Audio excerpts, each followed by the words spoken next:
नमस्कार प्रिय दर्शकों, हर हर महादेव। आज हम बात करने जा रहे हैं उस पावन समय की, उस दिव्य क्षण की जब स्वयं भोलेनाथ अपने भक्तों के सबसे ज्यादा करीब होते हैं, अर्थात महाशिवरात्रि की ब्रह्म मुहूर्त बेला। कहते हैं ब्रह्म मुहूर्त वह समय है जब पूरा ब्रह्मांड शांत होता है, प्रकृति ध्यान में होती है और हमारी आत्मा ईश्वर की आवाज को सबसे स्पष्ट सुन सकती है। और जब यह समय महाशिवरात्रि के साथ मिल जाए तो समझ लीजिए यह साधारण नहीं, अत्यंत ही चमत्कारी अवसर है। दोस्तों, महाशिवरात्रि केवल एक पर्व नहीं है, यह आत्मा के जागरण की रात है। यह वह रात है जब शिव तत्व सबसे अधिक, सबसे ज्यादा सक्रिय होता है और ब्रह्म मुहूर्त यानी सूर्योदय से लगभग 1.5 घंटे पहले वह समय है जब आपकी प्रार्थना सीधे भोलेनाथ तक पहुंचती है। कल्पना कीजिए, चारों ओर सन्नाटा, ठंडी हवा और आप शिव का स्मरण कर रहे हैं। यही वह क्षण है जब मन की गांठें खुलती है, कर्मों का बोझ हल्का होता है और जीवन में नई ऊर्जा प्रवेश करती है। अब सवाल है, इस पावन समय में प्रार्थना कैसे करें? सबसे पहले ब्रह्म मुहूर्त में उठ जाएं। आँख खोलते ही अपने दोनों हाथ जोड़कर कहें, हे भोलेनाथ, आज की यह पवित्र बेला मुझे शुद्ध विचार, मन शांत और सच्चा मार्ग दे। फिर स्नान करें, यदि संभव हो तो थोड़ा सा शिवलिंग पर जल भी अर्पित करें। अगर मंदिर जाना संभव ना हो तो घर में ही शिव का ध्यान करें। अब आराम से बैठें, आंखें बंद कर लें और 11 या फिर 21 या फिर 108 बार ओम नमः शिवाय मंत्र का जाप करें। हर मंत्र के साथ महसूस करें कि आपके भीतर की नकारात्मकता पिघल रही है, डर समाप्त हो रहा है और शिव की कृपा आपको ढके जा रही है। महाशिवरात्रि की ब्रह्म मुहूर्त प्रार्थना का एक विशेष भाव है समर्पण। भोलेनाथ को दिखावा कभी भी पसंद नहीं आता है, चाहिए तो बस उनको अपने भक्त का सच्चा दिल। आप उनसे कह सकते हैं, भोलेनाथ, जो मेरे लिए उचित हो वही मुझे दीजिए, मुझे शक्ति दीजिए सही कर्म करने की और धैर्य दीजिए हर परिस्थिति स्वीकार करने की।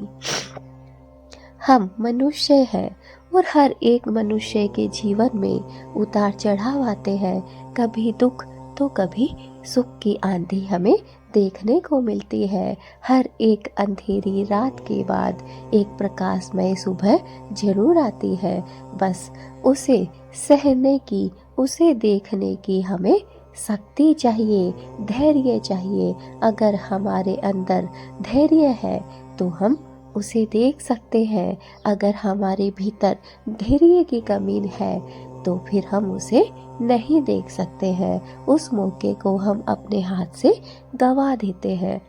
तो भोलेनाथ से प्रार्थना कीजिए। दोस्तों, ब्रह्म मुहूर्त में उठ जाइए और उठकर भोलेनाथ की आराधना कीजिए।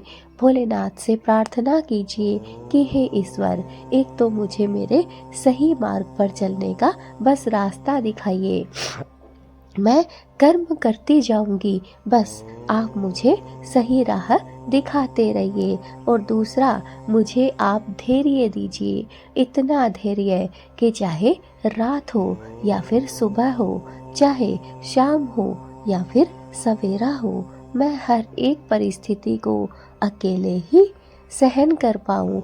मेरे ऊपर चाहे कितने भी संकट क्यों ना आए, कितने भी बादल उमड़ क्यों ना पड़े, लेकिन मैं उन सबको झेल जाऊं। मुझे इतना धैर्य आप दीजिए। दोस्तों, नियमित रूप से इस दिन की प्रार्थना करने वाले भक्त बताते हैं कि उनके जीवन में अद्भुत शांति आई है, उनके रुके हुए काम भी बनने लगे हैं और उनका मन भी स्थिर हो गया है। याद रखिए, चमत्कार बाहर नहीं, भीतर शुरू होता है और ब्रह्म मुहूर्त में की गई शिव प्रार्थना उसी चमत्कार के द्वार खोलती है। आज महाशिवरात्रि की इस दिव्य बेला में संकल्प ले लीजिए, हम अपने जीवन में शिव के गुण अपनाएंगे, शांत रहेंगे, करुणामय बनेंगे और सत्य के मार्ग पर हमेशा ही चलेंगे। दोस्तों, अगर आप इस वीडियो को यहाँ तक देख रहे हैं तो इसे पूरा भी जरूर देखिएगा और हाथ जोड़कर मेरे साथ बोलिए हर हर महादेव, ओम नमः शिवाय। दोस्तों, अगर हमारे मुंह से एक शब्द भी भगवान के नाम का बोला जाता है तो भी हमारे कई पाप धुल जाते हैं। इसलिए मेरे साथ ओम नमः शिवाय, हर हर महादेव, जय भोलेनाथ जरूर बोलिए और कमेंट में भी लिखिए, ताकि यह शुभ काम की शुरुआत आज से इसी वीडियो के माध्यम से आपके द्वारा शुरू हो जाए। दोस्तों, भोलेनाथ जो कि भोले हैं, जो कि सभी की पीड़ा समझते हैं, सभी के दर्द को देखते हैं और उनसे हमारे दुख, हमारी तकलीफ, हमारी परेशानी छिपी नहीं रहती है। आज हमने कुछ गलत किया है, हम दूसरों के सामने खुश हो जाते हैं कि हमने कुछ गलत नहीं किया, लेकिन क्या हमारी आत्मा इस चीज को स्वीकार करती है कि हमने गलत नहीं किया? क्या भोलेनाथ इस चीज को स्वीकार करते हैं? नहीं दोस्तों, अगर हमसे गलती हुई है हमें उसके लिए क्षमा मांगनी चाहिए और ईश्वर की आराधना करनी चाहिए। दोस्तों, कोई भी भगवान हो, चाहे आपके कोई भी इष्ट हो, चाहे भोलेनाथ हो, चाहे राधा रानी हो, चाहे माँ पार्वती हो, चाहे माँ दुर्गा हो, हर एक ईश्वर अपने भक्त से सिर्फ एक ही चीज चाहते हैं और वो है सच्ची भक्ति, सच्चा भाव, सच्ची श्रद्धा। अगर हमारे भीतर सच्चे भाव है, सच्ची श्रद्धा है और ईश्वर के प्रति अटूट विश्वास है तो फिर हमारी पूजा पाठ व्यर्थ नहीं जाती है। हो सकता है कि हमें आज के दिन कोई फल प्राप्त नहीं हुआ हो, लेकिन कल हमें उससे भी कई गुना बढ़कर उसी चीज का फल प्राप्त होगा और फिर हमें वो दिन भी याद आएगा जिस दिन हमें जरूरत थी लेकिन नहीं मिला। दोस्तों, जरूरत वो नहीं होती जब हमें चाहिए, दोस्तों जरूरत वो होती है जब ईश्वर हमें देता है।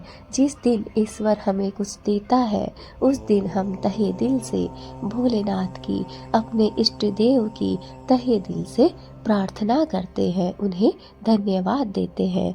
तो दोस्तों याद रखिए, महाशिवरात्रि के दिन आपको सुबह 3 से 5 बजे के बीच उठ जाना है। उठकर आपको अपनी आंखें खोल के भगवान को प्रणाम करना है, अपनी दोनों हथेलियों को देखना है, माँ लक्ष्मी के साक्षात्कार दर्शन करने हैं। उसके बाद माँ धरती के स्पर्श करना है, माँ धरती को प्रणाम करना है, क्योंकि उस माँ ने अपने सभी बच्चों के, चाहे पापी हो चाहे धर्मी हो, हर एक अपने बच्चे के भार को सहन कर रखा है अपनी छाती पर। उस माँ ने चाहे कितना भी बड़ा पापी क्यों ना हो, उसके भी बोझ को सहन कर रखा है। इसलिए उस धरती माँ को प्रणाम करना हमें कभी भी नहीं भूलना चाहिए। उसके बाद आपको कोई भी आपके छत हो या फिर बालकनी हो या फिर कोई भी ऐसी जगह जिससे आपको बाहरी वातावरण साफ दिखाई दे, आपको स्वच्छ हवा प्राप्त हो, वहाँ पर आप प्रकाश में आकर बैठ जाइए, खुले आसमान में बैठ जाइए और फिर बैठकर भगवान से आपको प्रार्थना करनी है। 3 बार आपको लंबी लंबी सांसें लेनी है और छोड़नी है। इससे क्या होगा दोस्तों कि आपकी चाहे कितनी भी बड़ी बीमारी क्यों ना हो, वो कुछ ही महीनों में खत्म हो जाएगी और वो भी जड़ से मिट जाएगी। इसके बाद आपको अपने आराध्य का ध्यान करना है। जो भी आपके आराध्य हो उसका आपको ध्यान करना है। लेकिन अभी महाशिवरात्रि आ रही है और महाशिवरात्रि पर हर एक भक्त भोलेनाथ की आराधना करेगा। हर एक भक्त भोलेनाथ से हाथ जोड़कर प्रार्थना करेगा और मनचाहा वरदान मांगेगा। तो आपको भी हाथ जोड़कर ओम नमः शिवाय, ओम नमः शिवाय, ओम नमः शिवाय मंत्र का 11 बार जाप करना है।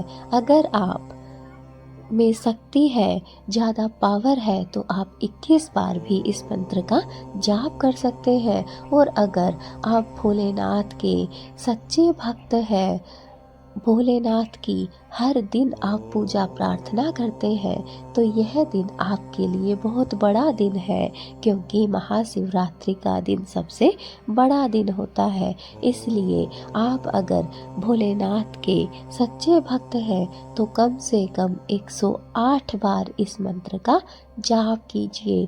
उसके बाद आपको हाथ जोड़कर भोलेनाथ से अपनी मनोकामना को बोलना है, कहना है। आपके जो दुख है, जो परेशानी है, वो सारे भोलेनाथ के चरणों में रख देना है। बस दोस्तों, आपको इतना ही करना है। इसके बाद आप अपनी दिनचर्या शुरू कर सकते हैं। अगर आप चाहें तो पुनः भी सो सकते हैं। अगर आप चाहें तो उठकर नहा धोकर अपने जो रोज के कार्य हैं उसमें लीन हो सकते हैं। अगर आप चाहें तो नहा धोकर मंदिर जाइए, भोलेनाथ की आराधना कीजिए, पूजा कीजिए, क्योंकि सोना दोस्तों हमें हमेशा है। पूरी जिंदगी हम सोएंगे, लेकिन जो महाशिवरात्रि है वो 12 महीने में सिर्फ एक ही बार हमें दिखाई देती है। इसलिए इसका बहुत सारा फ़ायदा उठाइए, जितना ज़्यादा हो सके फ़ायदा ले लीजिए। दोस्तों, जब हमें कुछ फ्री में मिलता है ना, तो उसका हमें फ़ायदा लेना चाहिए, क्योंकि पैसे लगाकर कोई भी हम कुछ भी खरीद नहीं पाते हैं। हमारी इतनी श्रद्धा नहीं होती है। लेकिन सोचिए, हमें भगवान का आशीर्वाद फ्री में मिल रहा है। इसमें ना कोई मोल है, ना कोई तोल है, बस भाव है। अगर आपके भाव सच्चे हैं तो आपको भोलेनाथ और माँ पार्वती का आशीर्वाद जरूर प्राप्त होगा।